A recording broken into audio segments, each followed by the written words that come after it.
selesai. Baik, terima kasih Latif. Oke, jadi hari ini kita akan belajar mengenai mengenal dan memahami puisi rakyat. Dibuka anak-anak ya, bukunya dan LKS-nya. Siapa yang tahu apa itu puisi rakyat? Elsa Bu, ini lagi tulis. Elsa Bu lagi baca. Apa Elsa? Puisi rakyat itu? Bu, Ya, silakan. puisi rakyat itu bentuk karya sastra lisan yang diwariskan turun-temurun, menggambarkan kehidupan budaya dan nilai-nilai. Betul. Jadi tepuk tangan buat Elsa. Oke, benar ya. Jadi puisi rakyat itu adalah bentuk karya sastra lisan yang diwariskan turun-temurun secara oral, menggambarkan kehidupan, budaya dan nilai-nilai masyarakatnya. Itu ya. Ini puisi rakyat.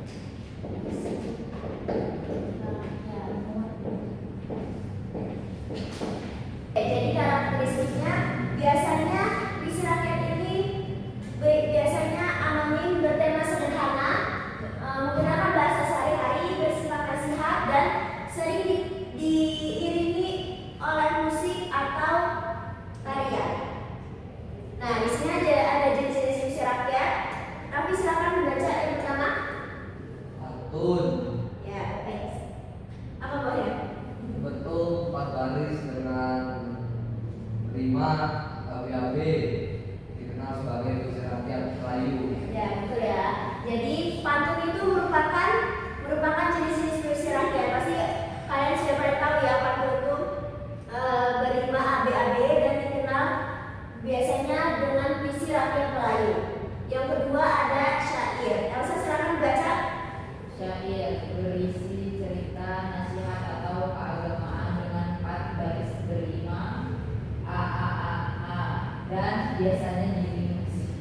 Ya, betul ya. Yang kedua kita fokus dulu yang kedua, yaitu ada syair. Jadi syair ini berisi cerita, nasihat atau keagamaan dan perbedaan dari pantun ini, syair ini berima AA dan biasanya diiringi dengan musik. Yang ketiga ada gurindam. Ajeng silakan baca. Gurindam, kumpulan 2 baris dengan 5 AA, berisi nasihat dan perumpamaan mengenai Indonesia dan Malaysia. Ya, betul. Jadi yang ketiga ada gurindam. Sama dengan syair ini, gurindam ini sama halnya berisi juga nasihat, tapi berimanya dengan rima AA dan biasa juga berisi dengan perumpamaan. Yang keempat ada talibun.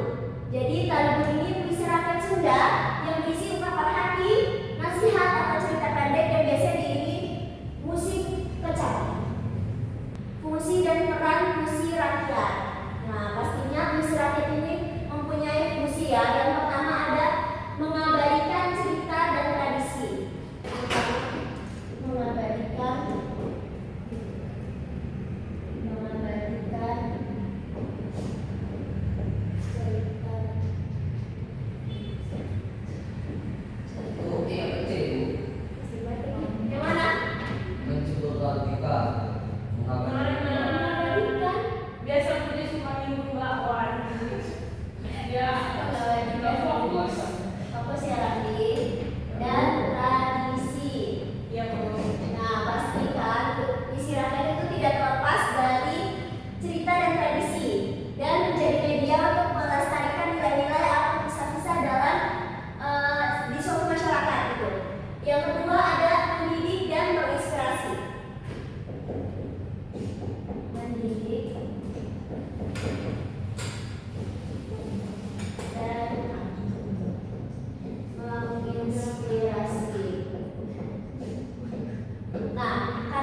Nah, pasti puisi rakyat itu ada ciri-ciri uniknya. Yang pertama ada bahasa percakapan. Nah, puisi rakyat itu menggunakan bahasa sehari-hari yang gunanya apa? Untuk bisa dapat memudahkan masyarakat atau semua orang dalam memahami isi puisi rakyat tersebut. Yang kedua ada mengekspresi emosi. Nah, mengekspresi emosi ini seperti apa? Ada seperti rasa cinta, sedih, gembira, semuanya itu tercantum dalam puisi rakyat itu. Yang ketiga ada refleksi budaya. Puisi rakyat ini mencerminkan nilai-nilai adat istiadat dan kepercayaan dalam masyarakat. Jadi sekarang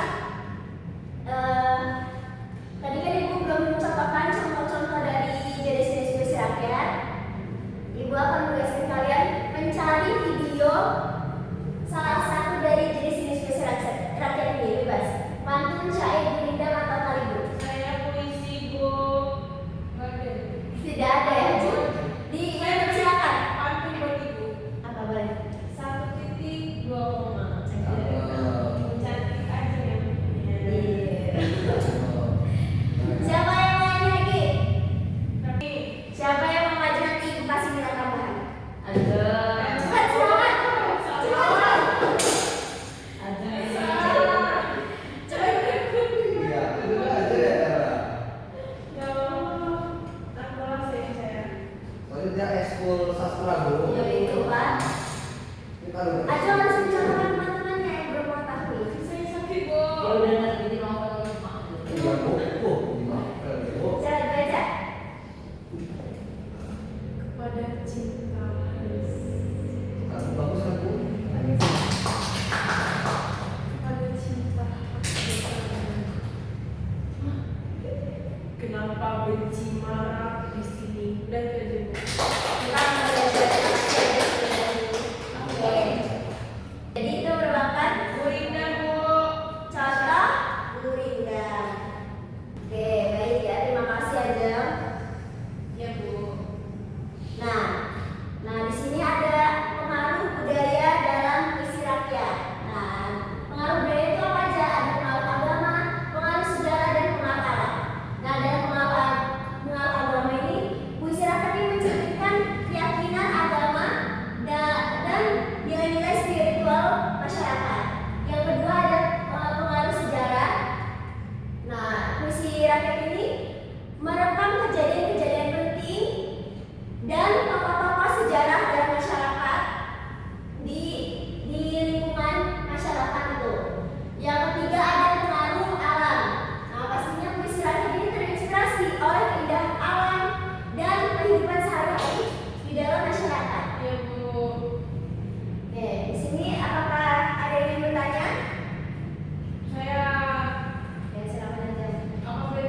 siapa? Darwis itu. Iya, dari Darwis itu yang jadi Darwis itu menciptakan puisi dari hal yang dia lihat. Puisi Betul. cinta di Turki. Beda agama-agama. Oh, dia pokoknya ada kalanya gini, cinta itu letaknya di atas harga diri itu letaknya di atas cinta. Oh gitu. Ya, bagus. Terima kasih aja jawabannya. Terima kasih. Pertama ada yang baik itu ya. Jadi sebenarnya pengaruh agama ini benar ya kata Dirjen. Salah satu contohnya tadi ada syair dari Quraisy Shihab. Kita tahu Quraisy Shihab itu salah satu tokoh agama yang terkenal. Raffi tidak tahu, tidak tahu. Tidak kenal ya. Kenal. Tidak terkenal ya. Ada salah satu syairnya yang sebenarnya tuh masih membawa agama tapi dalam konteks bahasanya masih sopan dan tidak menyinggung agama lain itu. Jadi masih mencerminkan keyakinan agamanya dan nilai-nilai spiritual dalam masyarakat. Saya sini ada yang ingin bertanya lagi? Tidak. Ya, Bu. Cukup ya. Oke, sebelum ibu tutup ada yang ingin menyimpulkan hasil pembelajaran hari ini siapa? Satu dua tiga di Elsa, tidak boleh. Kamu mengantuk ya? Nah, coba deh. Harus semangat dulu. Silakan. Baik, kesimpulan pada hari ini adalah kita mempelajari mengenai puisi rakyat. Puisi rakyat ini adalah suatu karya sastra lisan yang berisi apa ya?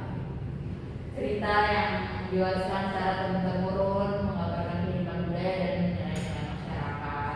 Adapun dari karakteristik itu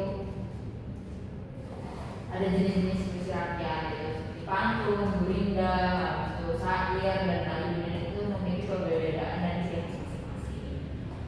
Dan ada juga kita membahas mengenai fungsi, lalu ada ciri-ciri dan pengaruh budaya dalam puisi rakyat seperti pengaruh agama, pengaruh alam, dan pengaruh sejarah. Ini bisa Bu. Terima kasih ya Elsa. Ya Bu. Baik, sampai sini sudah cukup ya. Anak-anak dan kalian sudah dapat memahami hari ini. Terima kasih untuk pembelajaran hari ini. Semoga pembelajaran hari ini dapat bermanfaat bagi kita. Dan minggu depan kita akan mempelajari mengenai teks biografi. Silakan kalian dibaca buku dan LKS-nya, dibuka untuk belajar minggu depan. Dan sebelum ibu tutup, ibu akan beri tugas. Kalian cukup membuat pantun saja. Tadi Pantun udah yang buat pantun. pantun lagi dong. Baik Ibu. Di tugas ya. Apa saja, baik pantun jenaka, pantun nasihat, apapun karya kalian sendiri ya. Baik Ibu. Oke. Sebelum kita akhiri pembelajaran hari ini, kita berdoa dulu. Raffi silakan pimpin teman-temannya. Baik, kita akhiri pelajaran, mari kita berdoa untuk kekayaan, nanti doa mulai. Saya. Baik, terima kasih Raffi. Ibu tutup. Wassalamualaikum warahmatullahi wabarakatuh. Waalaikumsalam warahmatullahi wabarakatuh. Waalaikumsalam Bu. Assalamualaikum warahmatullahi wabarakatuh. Sebelumnya perkenalkan, nama saya Elsa Suci Agista. Di sini saya sebagai observasi lisan dari Saudari Zahra mengenai keterampilan pengajaran variasi. Menurut saya, Saudari Zahra sudah cukup menguasai keterampilan variasi. Namun ada pun kekurangan yaitu pada variasi interaksi dua arah, sehingga kurangnya interaksi terhadap murid dan membuat juga murid merasa suasana di kelas menjadi membosankan. Mungkin cukup itu saja yang dapat saya sampaikan. Assalamualaikum warahmatullahi wabarakatuh.